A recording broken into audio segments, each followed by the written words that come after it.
प्रेरक प्रसंग, सच्ची लगन और परिश्रम का फल। एक बार की बात है, एक विद्यार्थी अपने गुरु के पास गया। उसकी आंखों में निराशा और हताशा साफ दिख रही थी। उसने कहा, गुरुजी, मैं कितनी भी मेहनत कर लूं लेकिन मुझे सफलता नहीं मिलती। मैं हताश हो गया हूं।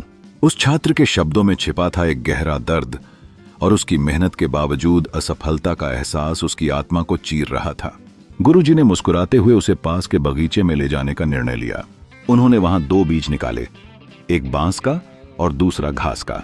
दोनों को मिट्टी में बो दिया और बोले, अब देखो प्रकृति हमें क्या सिखाती है। विद्यार्थी रोज देखता कि घास कुछ ही दिनों में उग आई, हरी भरी खिलती हुई, लेकिन बांस का पौधा दिखाई ही नहीं दिया। धीरे धीरे विद्यार्थी की निराशा बढ़ने लगी। उसने गुरुजी से कहा, गुरुजी, यह बांस का बीज तो खराब हो गया लगता है। और विद्यार्थी ने आत्मसमर्पण वाली निराशा को अपने दिल में समा लिया। परंतु गुरुजी ने उसे आश्वस्त किया। गुरुजी बोले, धैर्य रखो। दिनों, हफ्तों और महीनों के गुजरने के साथ घास कई बार काटकर फिर उगाई, लेकिन बांस का कोई नामो निशान नहीं था।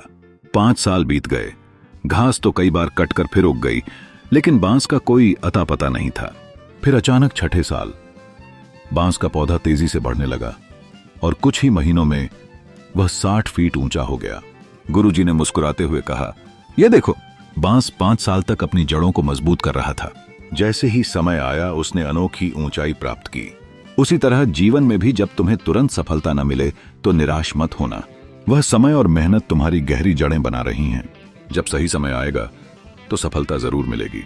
इस प्रेरणादायक प्रसंग से हमें यह सीखने को मिलता है कि धैर्य और निरंतर परिश्रम कभी व्यर्थ नहीं जाते। अगर आप सच्ची लगन से प्रयास कर रहे हैं तो आपकी सफलता भी उसी तरह बड़े स्तर पर प्रकट होगी जैसे बांस का वृक्ष। हमें हमेशा यह याद रखना चाहिए कि सफलता समय ले सकती है, लेकिन वह एक दिन जरूर आएगी।